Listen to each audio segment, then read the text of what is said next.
കൊച്ചമ്പ്രാൻ അംഗം ജയിച്ച് ഇപ്പൊ എത്തും തിരുമേനി. എന്നിട്ട് എവിടെയോ വിജയജ്യോതി?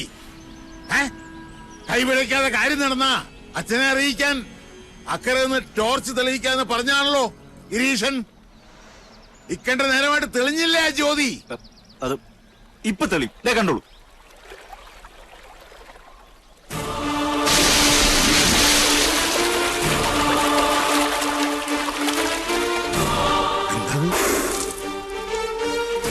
തമ്പുരാനെ, വട്ടാഴി തിരുമേനിയല്ലാതെ ആദ്യമായിട്ടാ നെല്ലൂർ കുളത്തിൽ വീണ ഒരാൾ ജീവനോടെ. തമ്പുരാനെ,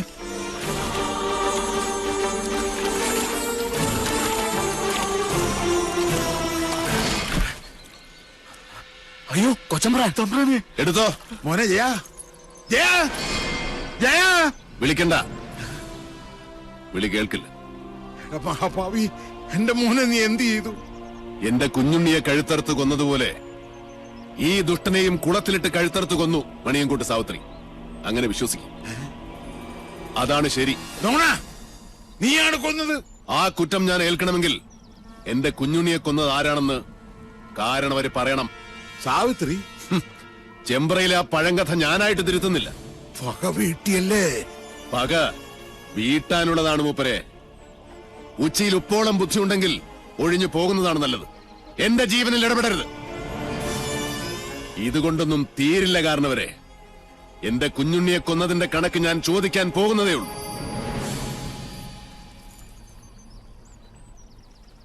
ഒളിയുദ്ധത്തിന് വന്നവരിൽ ഒരാൾ കൂടെ നാളെ പൊങ്ങും. ചൂണ്ടക്കാരൻ വാസു.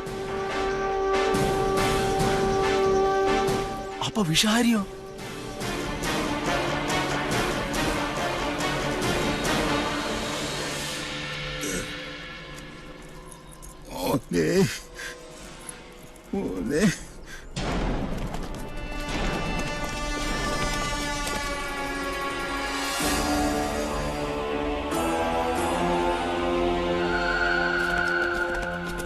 ഇന്നലെ രാത്രി താനോടുണ്ടായിരുന്നു. സർ, എന്തൊക്കെയാണോ തന്റെ ലിമിറ്റിൽ നടക്കുന്നത്? സർ, മണിയൻകൂട്ടുകാർ പറയും പോലെ ഇത് പണ്ടേ അടിച്ച് നാമാവശേഷം കണ്ട കാലം കഴിഞ്ഞു. പക്ഷെ സമ്മതിക്കത്തില്ല. എവിടോ തന്റെ വാസ്തുശില്പി? അകത്തുണ്ട്. സാറേ, ഇവനൊരു മുഷ്കന. ഞാൻ നേരത്തെ ചോദിച്ചപ്പോ ഭജനയിലോ ഭണ്ഡാരത്തിൽ ഇരിക്കുകയാണെന്ന ഈ കയ്യാളം പറഞ്ഞത്. ആദ്യം സാക്ഷി വിസ്താരം, പിന്നെ മതിയോടോ ഗുരുമുഖ ദർശനം. വാ അഗസ്റ്റിൻ, ഈ പട്ടേരി പയ്യനെ കൊണ്ടുപോ. സ്വാമി വാ. കരയണ്ട. ഇന്നലെ എന്താ ഇവിടെ സംഭവിച്ച കുട്ടിയെ? സത്യത്തിൽ ആർക്കാ കൈപ്പഴ പറ്റിയത്? രണ്ടാം സാക്ഷി മിത്ര കൊച്ചമ്മ എവിടെ? കുട്ടിയുടെ മിത്രടുത്തി വീട്ടിലേക്ക് പറഞ്ഞു വിട്ടു. അനിയന്റെ കണ്ണിലുണ്ണിയെ ഞങ്ങൾക്ക് വിട്ടുതന്ന് വീട്ടുകാരിയെ സേഫാക്കി വിട്ടുവെന്ന് നാട്ടുകാരിനി പറയും. വലുതാത്തൊന്നും പറയരുതേ. ഏട്ടത്തിക്ക് വിഷമം കൂടിയിട്ടാ പോയത്. മുതുകിൽ മാത്രമല്ല, തലയ്ക്കും കുത്തിയിട്ടുണ്ട്, വലതു ചെവിയുടെ ഭാഗത്ത്.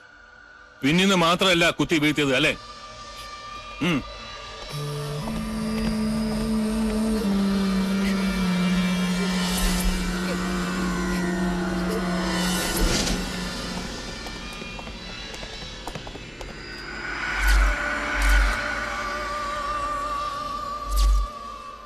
അഗസ്റ്റിൻ, ബോഡി പുറത്തേക്ക് എടുത്തോളൂ. സർ. കാര്യങ്ങൾക്കൊക്കെ ക്ലാരിറ്റി ആവുന്നത് വരെ സംഗതികളൊന്നും സിമ്പിളായി എടുക്കണ്ട. Yes sir.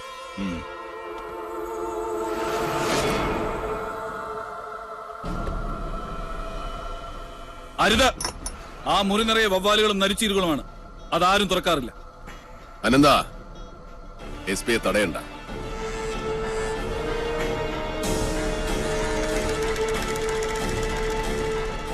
Mister S P, Nellore മനയിൽ ഒരു ശവം കൂടെ വീണ് കിടപ്പുണ്ട്.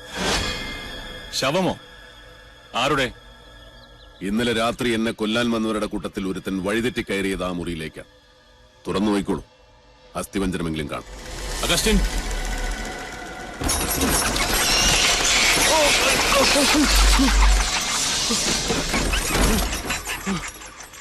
ജീവിക്കാൻ അർഹതയില്ലാത്തവരെ ആർക്കും രക്ഷിക്കാൻ കഴിയില്ല. നീചന്മാരുടെ മരണത്തിൽ സജ്ജനങ്ങൾ ദുഃഖിക്കാറില്ല.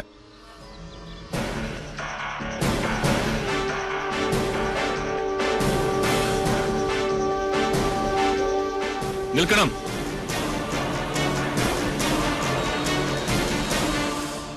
പട്ടാഴി തമ്പുരാനെ കണ്ട് കൈ തന്ന് സലാം പറഞ്ഞ് തിരിച്ചു പോകാനല്ല ഞാൻ വന്നത്. ഈ മരണത്തിലൊക്കെ നിങ്ങളുടെ കൈയില്ലേ? എനിക്ക് നിങ്ങളെ സംശയമുണ്ട്. സംശയിക്കണം സാർ. എല്ലാ സത്യാന്വേഷണങ്ങളുടെയും തുടക്കം സംശയത്തിൽ നിന്നാണ്. സംശയമല്ല, സത്യമാണ്. പ്രതികാരം ചെയ്യാൻ പട്ടാഴി മാധവൻ തുനിഞ്ഞിറങ്ങിയാൽ ആർക്കും തടുക്കാനാവില്ലെന്നറിയാം. ഇനി എത്ര ശവം കൂടി വീഴാനുണ്ട് ചമ്പ്രയിൽ? മീരാൻ സാഹിബ് വരണം. തുളസി, ഊണിന് ഏമാനുണ്ടാവും. ഇല്ല തമ്പുരാൻകുട്ടി, അത് പറ്റില്ല. ഇന്ന് SP യുടെ ക്യാമ്പ് ഇവിടെ. ഇല്ലത്തെ ചോറ് ഞാൻ ഒരുപാട് ഉണ്ടിട്ടുള്ളതാ. പരിചയമില്ലാത്തവരുടെ മുമ്പിൽ വെച്ച് ഞാൻ തമ്പുരാൻകുട്ടിയോട് പരിചയക്കേട് കാണിച്ചു, പോലീസ് കളിച്ചു. തമ്പുരാൻകുട്ടി ക്ഷമിക്ക. ഇതിലൊന്നും ഒരു കാര്യമില്ല. സീസറിനുള്ളത് സീസറിന്, കാഫറിനുള്ളത് കാഫറിന്. കുപ്പായമിട്ടാൽ എല്ലാ മുഖവും ഒരുപോലെ കാണണം, അതാണ് ശരി. ആ കുട്ടിയോട് എന്ത് തരക്കാരെന്ന് അറിയാത്തതുകൊണ്ട് ഞാൻ ഏത് തരക്കാരനാണോ ആ തരക്കാരായി വളരാനാണ് ഞാൻ അവരെ പഠിപ്പിച്ചത്. പിന്നെ SP-ക്ക് എന്താ അറിയേണ്ടത്? എല്ലാം വിശദമായി പറഞ്ഞുതരാം.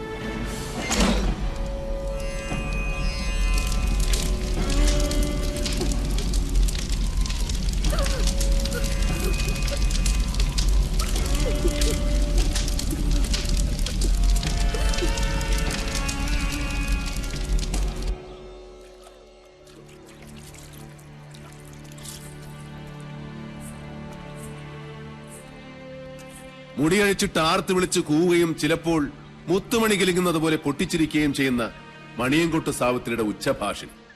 എന്താ അത്? ബാവൂരി മഹാറാണയുടെ ശില്പശാസ്ത്രത്തിൽ ഇതിന് പഞ്ചയന്ത്രം എന്ന് പറയും. പഞ്ചഭൂതങ്ങളെ പ്രീതിക്ക് വേണ്ടി ഭവനങ്ങളിൽ സ്ഥാപിക്കേണ്ട യന്ത്രം.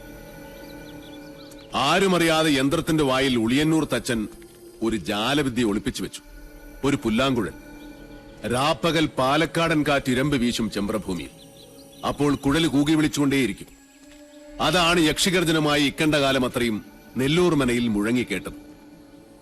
ആ വിദ്യ ഉളിയന്നൂർ കൗടില്യത്തിന്റെ മറ്റൊരു സ്മാരകം.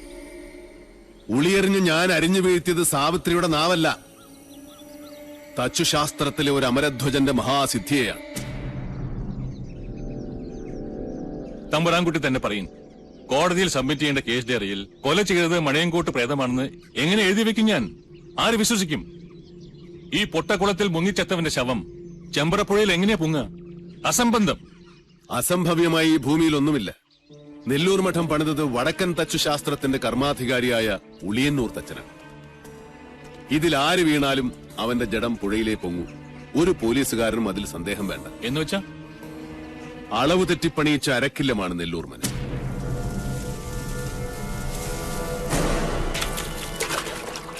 ഇത് കുളമല്ല, കിണറാണ്. ഇതിനുള്ളിൽ അകവളവും ഉൾക്കുഴിവുമുള്ള ഒരു ജലനാളി തീർത്തു വെച്ചിട്ടുണ്ട്. കൈമിടിക്കുള്ള ആ മഹാതച്ചൻ. ആ സൂത്രപ്പണി അറിയാതെ ഇവിടെ കാൽ വയ്ക്കുന്നവൻ ആരായാലും ശരി, പതിക്കുന്നത് പടികുഴിയിലേക്കാവും. അന്ന് ഗിരീശൻ ചവിട്ടി വീഴ്ത്തിയപ്പോ ഞാൻ നേരിൽ കണ്ടതാണ് കുളത്തിന്റെ അടിത്തട്ടിലെ വിസ്മയലോകം. കണ്ടാൽ കുളം, ഉള്ളിൽ 140 കോൽ ആഴമുള്ള കിണർ, കുളത്തിന്റെ അടിത്തട്ടിൽ നിന്ന് തുടങ്ങുന്ന ഒരു ജലപാതം, ഏകദേശം 200 മീറ്റർ നീളമുള്ള ഒരു ടണൽ. നെല്ലൂർക്കാരനവരും എന്റെ അച്ഛനും കുഞ്ഞുണ്ണിയും ഈ ടണലിൽ കിടന്നാണ് ശ്വാസം മുട്ടി മരിച്ചത്. കിണറിനുള്ളിലെ വായുമർദ്ദം കാരണം വീഴുന്നവൻ നിലകിട്ടാത്ത ആഴത്തിലേക്ക് ആണ്ടുപോകും. കൊണ്ടുപോകുന്നത് നീർമൃതയും സാവിത്രിയുമൊന്നുമല്ല, സാക്ഷാൽ ഭൂഗുരുത്വം. അരനാഴിക നീളമുള്ള നാളിയുടെ അങ്ങേയറ്റം കെട്ടിയിരിക്കുന്നത് ചെമ്പ്രപ്പുഴയുടെ നെഞ്ചിലും. കുളത്തിൽ വീണവന്റെ ശവം ഏറ്റത്തിൽ ഒഴുകി പിന്നെ പൊങ്ങുന്നത് പുഴയിലായിരിക്കും. എന്താ, പരീക്ഷിച്ചു നോക്കിയാലേ വിശ്വാസം വരുന്നുണ്ടോ മീരാൻ? പണിതവനേക്കാൾ മിടുക്കനല്ലേ അടിച്ചു പണിതന്റെ ചങ്ങാതി? പ്രൊഫസർ പട്ടാഴി മാധവൻ നമ്പൂതിരി പറഞ്ഞതൊക്കെ എനിക്ക് വിശ്വാസം.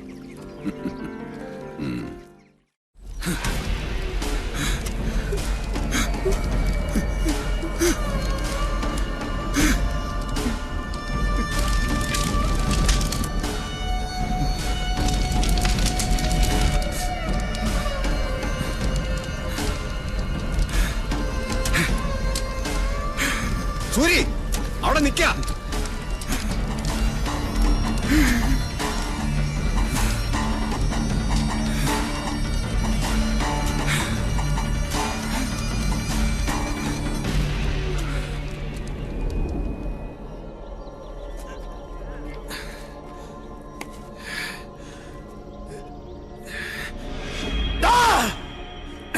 കാലപൊരിക്കുമ്പോ ധൈര്യം ഉണ്ടാച്ചാ ഇറങ്ങി വാറാ തിരുമേനെ. കുട്ടാ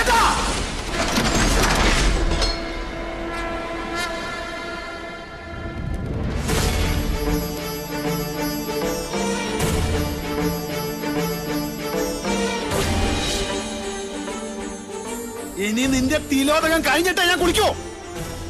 തിരിച്ചു പോവില്ല ചെമ്പ്രയെന്ന് നീയും നിന്റെ സേവകരും ജീവനോടെ ചുടുവല്ലാത്തനെയും.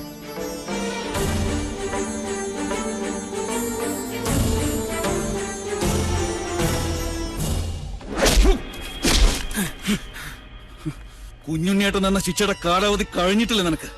ആ അടിക്ക് നിന്റെ ആസനം മാത്രമേ പോയിട്ടുള്ളൂ. ഗുരുവിന്റെ അടിക്ക് നിന്റെ തല തെറിക്കും.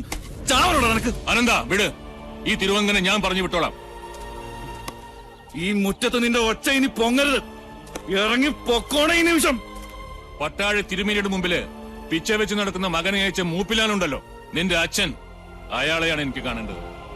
ഉപദേശിച്ച് പദം വരത്തേണ്ട പ്രായം കഴിഞ്ഞുപോയി മൂർഖന്. താൻ എന്റെ അച്ഛനിട്ട് എന്നെ കുത്തിയല്ലേ ഇക്കണ്ട കാലം എന്റെ അച്ഛൻ തലി കയറ്റി വെച്ച് കൊണ്ട് നടന്നിരുന്നത്? മനസ്സിലായില്ലേ? പട്ടാളിത്തമ്പുരാന്റെ ഗുലാനെ തന്നെയാ.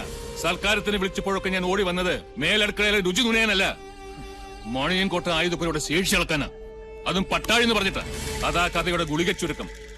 അതല്ല, തന്തയും മക്കളും പൊരുതാൻ നിന്നാൽ അന്യം നിന്നുപോവും മണിയൻകോട്ട് ഗോത്രം. കളി മാധവനോടാ.